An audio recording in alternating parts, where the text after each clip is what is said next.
เอาเลยนะครับวันนี้มาเปิดต่อกัน4-2ให้จบในรอบเดียวเลยครับก็ค่อนข้างดีใจเลยรอบก่อนที่ได้ AR ไปมาเริ่มกันลืมไปแล้วต้องเดี๋ยวขอแคปครับบอกเมื่อกี้เห็นอะไรเนี่ย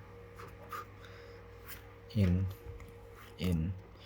ว้าวได้ AR อีกแล้ววันนี้ตรงนี้เพียงพิเศษ SR ไม่ใช่ R ระดับ R ว่าเป็นมิโกะให้เป็นมิโกะ MTR ฟังเสียงออกเสียงแปลกๆเลย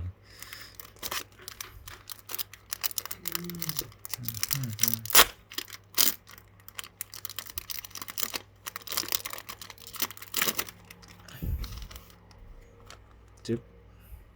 กลับได้ N N S R R มิโกะวิ่งMR